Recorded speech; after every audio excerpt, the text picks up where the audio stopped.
Tuned into the show where you learn the discipline to show up day after day, to do the work, the confidence to put yourself out there boldly and authentically, and the mental toughness to continue showing up, doing the work, putting yourself out there even when the success you've expected to achieve has yet to occur. And on top of all this, we're not done. You get a huge dose of personal initiative. That is the go-getter energy that moves any one of us, including yourself, to go and make things happen instead of waiting for things to happen. And then we put all this together into a series of frameworks, approaches, insights, strategies, and techniques under the umbrella of one unifying philosophy that is called Work on Your Game. My name is Dre Baldwin, also known as Dre All Day, and welcome to the show. And today's topic is the habits, the habits that are keeping you average. Before we get into this, let me tell you a couple things. First, daily motivation text goes out every single morning to everyone in my text community. You want to receive this message guaranteed to keep you focused, sharp, and on point. Text me at my number 305-384-6894. Every morning when that message goes out, you'll be getting it. Number two, my next live event, Work on Your Game Live. If you can still see the page, you go to workonyourgame.live right now. You can still get tickets. If you can't see the page, then make sure you're on the alert list so that you get tickets for the next event that's taking place. You can be in the damn room and stop small time and looking at YouTube videos and tweets and thinking that's going to take you where you need to go in your life. Those things have been out for decades. Has it gotten you where you want to be?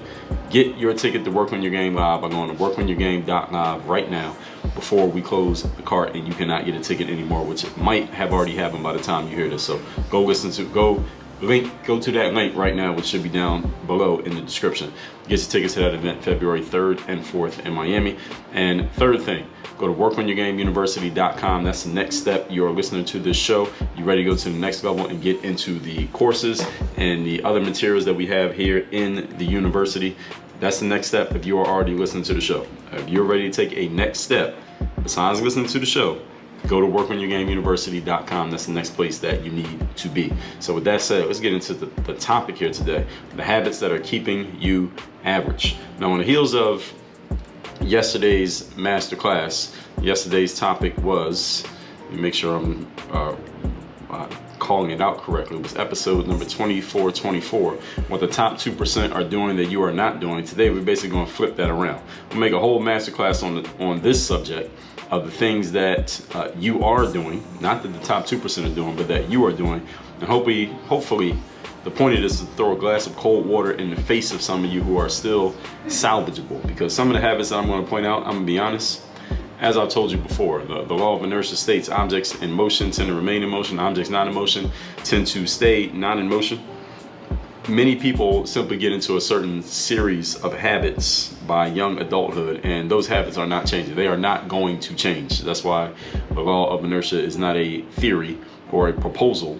It is a law, meaning most people simply don't change. Most people spend their whole lives doing the same things over and over again. So some of you are salvageable, meaning you have some average habits, some average person habits that are holding you back, that you will change if you hear about them enough and you are finally compelled to do something about them. Some of you do have the capacity to make that change. Many people, though, don't have the capacity to make this change. They're going to become professional information gatherers, like I like to say. They're going to take in the information, they're going to listen to shows like this one, and you're going to get the daily motivation text, and you're going to watch YouTube videos, and you're going to do the stuff that makes you feel good, and you can say that you are, and it can make you feel like you're actually doing something to move yourself forward when you're not really doing anything. And that's pretty much how the rest of your life is going to go. And I'm not saying this to be, some people might hear this and they might say, well, that sounds kind of negative. Well, you can call it whatever the hell you want to call it. Let's just call it the truth, because it is accurate. And again, that's why I just told you, I prefaced that point by saying the law of inertia is a law. It is not Dre's opinion of inertia, it's a law. And this is why it's a law, because you can find it over and over and over again in the universe. So I didn't make this up. This is just what it is. So if you want to call that negative, that's your damn problem. So let's get into the actual point so you understand why this is what it is. And by the way, anybody who would hear that and call it negative, well, first of all, the question is not whether it's positive or negative. The positive and negative are really just about your personal perception, and your personal perception has nothing to do with the actual facts of a situation. The second thing is, if you're calling it negative, maybe it's because something's being pointed out that is causing you to look in the mirror. It's holding a mirror up to you. Maybe that's the reason why you're calling it negative. I don't call it negative, so why is it negative to you? It might only be negative to you because it's showing you something about yourself that maybe you would prefer to not pay attention to. But let's get into our points here today so I don't step on anything. Point number one. Today's topic, once again, are the habits that are keeping you average. Number one, defaulting to belief and hard work is your keys to success. Now, I have talked about this one. Turned it around, beat it up from every different direction so many times, and I'm going to continue to. I'm going to keep talking about this. I'm going to preach about this ad nauseum forever. Defaulting to believing in myself more and working harder as the keys to your success. Again, belief and hard work are elements of your success, but they are not the formula for success. Those two things alone will not be enough. You need them, but that's not the whole thing. It's like salt and pepper is not enough to have a meal. Now, you want salt and pepper because you like to put that on your sandwich, but if you don't have a sandwich to put it on, it doesn't matter that you have these, right? You understand? So there are a lot of hardworking people out there who believe in themselves very strongly, but they are mediocre at best. The results that they are producing are mediocre at best and low level at worst. Now, I'm not telling you not to believe in yourself. I'm telling you to have tools like belief that need to be built on something real. If you're gonna have belief, your belief needs to be built on the fact that you actually have some substance. All right, having belief alone is not going to get you to where you wanna go. I taught in episode 1286 how to be a person of substance. Episode 2183, how substance is self-evident. So if you want to build a house, do you need a hammer and nails? Yes, you probably do. But if all you have is a hammer and nails, it doesn't matter how much you believe in yourself, you're probably not going to build that house if you don't have any other tools and you don't have a clear strategy for building a house, or you don't know how to build a house. Many of you are like the person with the hammer and the nails, continually going back to the well of belief and faith that you will be able to build a house when you don't have any other tools for which to build that house. And then when someone like myself comes along and tells you, hey, you're probably going to need some other tools besides a hammer and a nail to build a house, you replied that, well, hey, I believe in myself and I have faith and God's going to do it for me and that's all that you'll need. Listen, that's bullshit. Okay, I don't know how many different times I'm going to tell you this. I'm going to keep telling you that until I cure the entire world of this affliction. And the thing is, I've already accepted the fact that I will never cure the whole world of this because I'll be going against the laws of the universe to try to get people to get out of this. But I'm going to change the people who can be changed. I'm going to salvage the people who are savable. The real question is not whether or not your belief and faith is actually going to get the thing done. I'm already telling you that it's not. The real question is how many years of your life are going to go by before you accept the fact that belief and faith alone are not going to solve your problems. Belief and faith and hard work, we can add that in too. They are not going to solve your problems. Just the question is how long is it going to take for you to figure it out? How long is it going to take for you? Actually, you don't have to figure it out. I've already figured it out for you. The question is how long before you accept it is the better way of saying it, because it's already true. It's just a matter of how much truth are you willing to accept and how much truth are you continually, consciously and subconsciously choosing to reject. Point number two, today's topic once again is the habits that are keeping you average. Number two, seeking validation and affirmation over accuracy. Validation and affirmation over accuracy. What exactly does this mean? I told you that there's a difference between being right and being accurate. Let me tell you what episode that was. That was episode number 2167, being right versus being accurate. Being right is about serving your ego and proving that your opinion prevails over someone else's opinion. All right, that's what being right is. I'm right, you're wrong. All right, that's somebody wins, somebody loses. That's what being right is about. Many people spend their entire lives, especially when it comes to your own personal goals and ambitions, trying to prove yourself right. And there are times when it makes sense to prove yourself right, but in order to prove yourself right, you should also default to accuracy. And I'll explain that in a second. I'll give you a personal example to help you understand what I mean by that. But as opposed to being right, here's what being accurate means. Being accurate is about focusing on what will lead to the desired outcome. And those are two different things. But see, if I have an opinion that having a hammer and nails is all I'll need to build a house, I can prove myself right. I can argue anybody down that I'm right, right? But being accurate is about what is actually going to help me build the house. See, I could prove myself right that a hammer and nails is all I need, but what's accurate is if I had a construction team and some people who actually knew how to build a house and a whole bunch more tools than just a hammer and nails and some concrete and some cement and whatever else it takes to build a house. I don't even know. See, this is why I shouldn't be the one building the house. I could probably get that house done much more quickly, improve myself, and be much more accurate in my assessment than trying to prove myself right by just arguing that my belief, hard work, and faith is enough to get things done. Many of you are more interested in having your views and perspectives validated and affirmed, i.e. trying to prove yourself right, than you are in actually achieving your goals, which will require accuracy. I want to let that point sink in. Let me give you an example. In 2002, early 2003, I was on a basketball team at my college. A new coach had come in. I ended up off the basketball team after some run-ins with the coach. You read my first book, Buy a Game, for free if you want to read about the details of that. But the long and short of it is I wasn't on the basketball team anymore. My last year and a half of college, I was not on the basketball team, even though I had basketball ability, talent, skill, and I believed I was good enough to play in the pros. Notice that key word, I believed I was good enough to play in the pros, yet for the last year and a half of college, I wasn't even on the basketball team at a Division III school that had not even produced a professional player before. So my belief said one thing, but the facts, the accuracy said another thing. Okay, so I could argue myself right. I could tell myself all day that I was good enough to play pro and better than whoever was on the team and that the coach was an idiot. All those things I could prove myself right with. I could validate and affirm myself all day. But the situation looked at plainly, the accurate truth was I was not on the basketball team and I had no prospects for playing professionally. That was what was accurate. So what I had to say to myself over the next year plus, because this was early 2003, I ended up off the basketball team. So over the next 2.5 years, more than 2.5 years, I had to, first of all, come to grips with the accurate assessment of the situation, which was the following. You believe, Dre, that you're good enough to play pro, and you can probably tell yourself that often enough, you're going to accept it as a truth. But here's the accurate fact. You are not playing anywhere. That was the accurate part. See, the right part was I thought the coach was a dummy, and maybe he was a dummy, but the accurate part was your career there's nothing going on in your career right now. That was a fact. And when I accepted the accuracy of the situation, that I had nothing going on, I had to put my rightness in the back seat. I had to put my rightness in the trunk. As a matter of fact, leave it at home. Don't even put it in the car.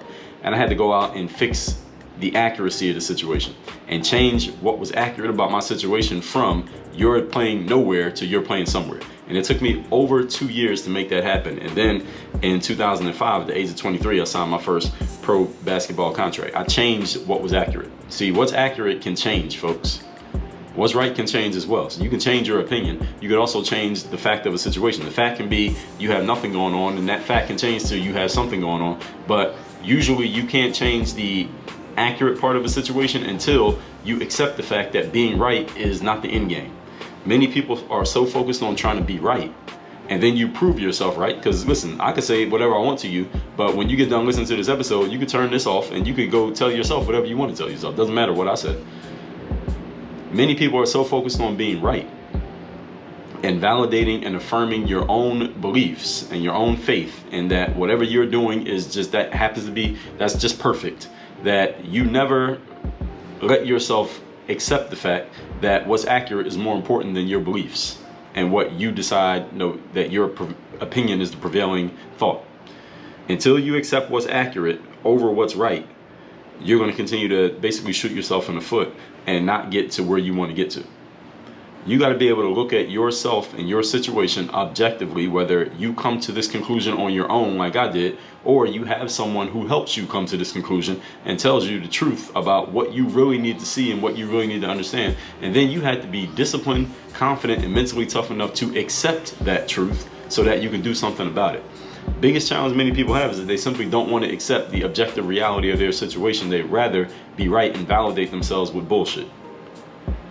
And let me help you out to let you know if you're validating yourself with bullshit right now. Is if you have been trying the same approach for a year or more, it is not working, yet you have not resolved that you probably need to do something different and probably get some insight from someone other than yourself, you're bullshitting yourself. And this is a habit that is keeping you average or worse than average. And I'm letting that one sink in. Being accurate is about what leads to the desired outcome. Being right is about what makes you feel good. Many people are more interested in being right than you are in being accurate. I.e., you're more interested in having yourself validated than you are in achieving your goal. Now, everybody says they want to achieve their goal. And I ask people this question all the time. In my text community, I reply back to people's texts all the time. And they tell me what they're working on. I say, okay, well, how's that working so far? What are you doing so far to get to that situation? What are you doing to work on this challenge that you have? And they'll tell me what they're doing. I ask them, is this working? They say, yeah, it's working. I'm doing this, I'm doing that, I'm getting this progress. I'm like, 90% of the people who reply to my text, when I ask them questions like that, they say that whatever they're doing is already working. But if everything you're doing is working, why is it a challenge? And I'm letting that pause. I want that pause to stay there. So Nico, don't delete that pause out. Leave that pause right there. If everything that you're doing is working, why is it a challenge? Because if it's working, then you don't really have a challenge. See, one of my challenges right now is, when I run, I had missed some time because I had a calf injury, so I wasn't able to get myself in my best game shape for the 2 races I ran in November 2022. But I'm getting back in I'm recording this in December. I'm getting myself back in the game shape now, and I can see my times are slowly coming down every time that I run. So somebody asked me, what's your biggest challenge physically right now? I wouldn't say that I need to get faster. I wouldn't say that's a challenge because I already know exactly what I'm doing. So I wouldn't even bring that up. Like, that's a work in progress that's happening. That's happening. That's taken care of. It's done. When people bring up things that are challenges to me and they say, well, this thing is a challenge, I say, well, what are you doing to work on it? And they'll give me some form of some bullshit that is not really, they'll give me some form of hard work, belief, faith. That's usually what I hear all the time. This is the reason why I bring these things up, because so many people say them. And I say, well, is that helping you get to where you want to get to? And the thing is, people are trying so hard to save face rather than just admit that they don't know what they're doing, that they need help. A lot of people just don't want to admit that they need help, especially in Western society. This is a big thing since we have this whole selfie generation culture going on these days. Everybody's trying to make themselves look like everything's going great. That people don't want to admit this. And they end up, again, you're only hurting yourself with this. You rather be right than to be accurate. Most people would rather be validated and affirmed than to be successful, i.e. to reach an intended target. And back when I used to post basketball content, I would often tell players the harsh truth of why their careers were not going the way that the player wanted them to go. Some player might say, I didn't make my team, or I'm not getting the ball, or the coach has me sitting on the bench. And I would tell them the truth. Well, the reason you're sitting on the bench is probably because the players who are playing in the game are better than you. I mean, just by inductive reasoning. I've seen enough basketball that the guy sitting on the bench usually is not as good as the guys on the court. That's usually how it goes. But there would always be, not always, but often, some random well-meaning person would come in behind my comment and try to offer the belief and faith argument to that same player. They would say something like, well, hey, if you just keep believing in yourself, or this guy sat on the bench, or if you just keep working hard and believing and showing up every day, and the coach will see that, and eventually you'll get your chance. And the player would always love this kind of comment coming from this random straggler who came into my comment section. Why do the players always love this comment? And some of you might say, some of you who might be the type of person who will leave this kind of comment, you might say, well, because that person was being more positive. Listen, being positive about a situation that's not working is not going to make the situation better. So this whole concept, there was someone who sent me a text one time and said, Dre, well, the last couple of daily motivation texts you sent have been more on the negative side instead of the positive side. It's not called the positive motivation text, it's called the daily motivation text. Motivation sometimes means you need to be kicked in your ass. Motivation does not always mean telling you something that makes you feel good. And I told this person exactly that. And guess what? They still get those texts. They know who they are. They're listening to this right now. And the thing is, that player would always be, that comment would always be well received by the player because it made them feel good. It affirmed and validated them. But understand, somebody telling you things that affirm and validate you all the time don't usually help you perform at a higher level. They don't usually help you advance. They don't make you better. Sometimes you need to be kicked in your ass and told what you need to hear about yourself, even if you don't want to hear it. Because see, that well-meaning comment didn't help that player get better. That player was probably still sitting on the bench a year later, even after they got all the feels from this bum-ass comment that came in after my comment.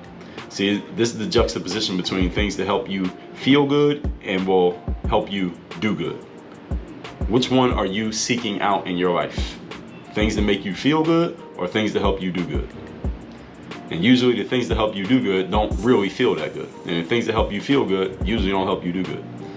See, this is the conflict of life. And this is the reason why many people have these habits that are keeping them average simply because they rather feel good than do good. And often you have to choose between the two. There are times you can do both, but often you got to choose. Point number 3. Today's topic, once again, are the habits that are keeping you average. Number 3, not knowing your business or not knowing what business you are actually in. Question, how much is an hour of your time worth? I sent the text out asking this question in December 2022. Most of the answers that I got, people either A, did not know, B, just made up a random number, and C, there were a few people who did actually know how much an hour of their time was worth. Interesting thing is, though I'd say about 90% of people have no idea how much an hour of their time is worth, very few people just say, you know what, Dre, I never thought about it. I don't know. How can I figure that out? I got very few people responded and actually said that. I don't know. I've never thought about it. How can I figure that out? Because see, if you don't know something, the best thing to do is not pretend like you do know it. It's to ask questions and find out, what are you missing? What did you not know, or what had you never considered that led to your ignorance? Ignorance just means not to know something. I think when I sent that text out, I think I got maybe 3 or 4 responses, and this is thousands of people who got this text. 3 or 4 responses of people who said, I don't know, never thought of it, how can I figure it out? And they asked me for information, which would be a great thing to do. I mean, being that you're in my text community, why not ask me if I'm making myself available to give you insight? Why not ask me? But I got a bunch of people who just threw out numbers, and I challenged a bunch of people on the numbers that they threw out and said, how'd you get that number? Where'd you get that number from? And I got a whole bunch of, well, I just made it up, or a bunch of, oh, that would be ideally what my number would be. Or I would ask them, okay, well, tell me when you have ever gotten anyone to give you that much money for an hour of your time, and they couldn't answer the question. This is a bunch of bullshitting. And this has nothing to do with the specific people in my text community. This is just a general population thing. This is what people do, is prefer to try to look like you know what you're doing when you don't know what you're doing, but you don't have the humility to admit that you don't know what you're doing. Therefore, you just stay in the same spot. This is an average person habit, what I just pointed out. A lot of people don't know what business they're in. So whatever your answer is, all right, how much an hour of your time is worth? All right, if I want to buy an hour of your time right now, that's how much I would need to pay you. So when I asked the question first, before I gave that explanation, I said, how much is an hour of your time worth? A few of you thought of a number. So if I want to buy an hour of your time right now, I would have to pay you that amount, and that's how I can get an hour of your time. Is that the number? Second question. Now, whatever the number is you got in your head for an hour of your time, I want you to look at the year 2022. And I want to ask you the following question. Given that number that you just said, okay, how much an hour of your time is worth, how many times did you charge somebody that amount for an hour of your time and actually get it?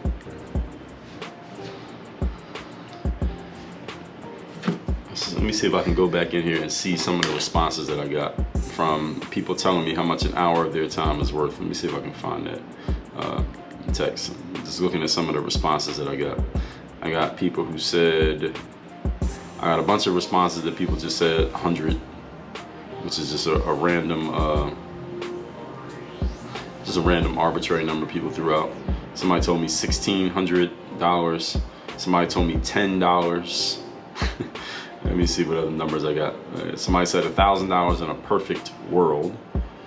Somebody said, no, let's just go with those. I got a bunch of responses here. I'm not gonna go through all of them. Here's the thing. How many times last year did you get that number? How many times did you get that amount in the last year? You charged somebody that amount, that exact amount that you said to me, and they gave it to you. So, see, I'm not asking you how much you want an hour of your time to be worth. I'm asking you how much an hour of your time actually has been worth. Not your goal, not your dream world, how much it actually has been worth. Then I want you to use that number that you initially gave me, right, to gauge how much you want an hour of your time to be worth, and do the math. What's the difference between those two numbers? So in other words, how much have you actually been selling your time for?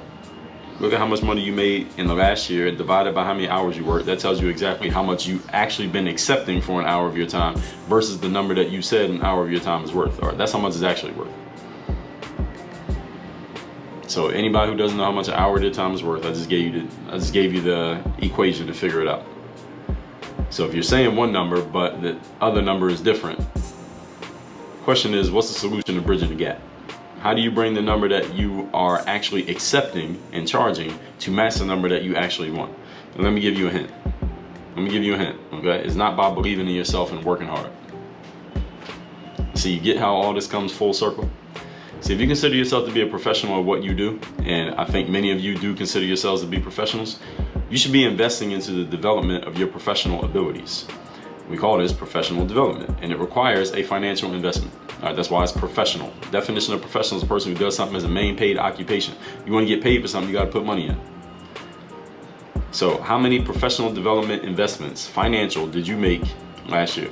The same year in which you don't even know how much an hour of your time is worth. How many financial investments did you make into your professional development? If you didn't make any, it doesn't make you a bad person. It just means you're a worker. You are not, by the work on your game definition, a professional. Because a professional shows up and they get things done consistently. And the only way you can do that and get paid for something is if you got to be putting money into it. That's just the only way it works. Nothing wrong with being a worker. A worker is a person who just shows up, you get your check, and you go home. And you get paid for your time. But you're not setting the price. You're not setting the market. The market is being set for you. You're not a professional if you're not consistently developing. I play pro sports. All right, and there are professional athletes by definition who are not really professionals by definition, if you get what I'm saying. There are professional speakers who are not professionals. There are authors who are not professionals. They show up, they do their work, they get whatever they happen to get, but there's no strategy, there's no plan underneath what they're doing. They are not invested in developing themselves, so they don't get better, therefore their value is continually diminishing until they're out of the game. That's what happens to them. And listen, that's what's happening to some of you, because you are doing these things that are keeping you average. The good news is, because I'm pointing these out to you, you can do something about them, or you can let the law of inertia control you and do nothing about them. You can continue doing the nothing that you've been doing up to this point. Let's recap today's class, which is the habits that are keeping you average. Number one, defaulting to belief and hard work as the keys to your success. They are not the keys to your success, they're elements of success. And I'm going to say that probably 1,000 times again in the future. I'll say that 1,000 times just this year alone. That thing that I just said, I don't even want to say it again. Point number two, seeking validation and affirmation over accuracy. A lot of people would rather be right than to be accurate. Being right means validating yourself and making yourself feel good. Accurate is what is actually true, what is actually working, and what will help you get to the desired outcome. Many people know that the thing that they're doing is not getting them to the desired outcome, but because of their need to prove themselves right, they keep doing the stuff that doesn't work, and because it makes them feel good. Number three, not knowing what business you are in and not knowing your business, period. How much is an hour of your time worth? If you don't know, look at how much money you made in the last year divided by the number of hours that you worked. That's how much an hour of your time is worth. Then look at how much you want an hour of your time to be worth. Look at the difference between the two, and then ask yourself, how do you bridge the gap between them? I guarantee you that the gap is not bridged by you believing in yourself and having faith and working hard and hoping that God takes care of it. All right, you need to actually do something. You need a real strategy, a real system, and a real approach. All right, how many financial investments did you make into your professional development in the last year? If you haven't made any, then stop calling yourself a professional, because that's a disrespect to the profession. You are not a professional if you're not developing yourself professionally. Okay? There are professional speakers, authors, coaches, trainers, and athletes who are technically getting paid to do something. So by the dictionary definition are professional, but they're not really being professional because they're not doing professional things, which means eventually they're going to stop being a professional. They're going to get washed out of the game before their time, simply because they're not playing the game the right way. Or better yet, the accurate way is a better way of saying that. All that said, text me, get my daily motivation straight to your phone. My number is 305-384-6894. Text me, I just said that. Go to workonyourgame.live, get your tickets to my next live event. There's a professional development investment you can make right there, February 3rd and 4th in Miami. Get your ticket at workonyourgame.live. And number three, go to workonyourgameuniversity.com. That's where you take the next step in the work on your game world, so you can start working on your game, get access to all of our courses, work with me directly in my coaching programs, and we can start taking your game where it needs to be in a strategic way, so you can stop playing these amateur games of believing in yourself and hard working and thinking that that's all you need. Work on your game. Dre all day.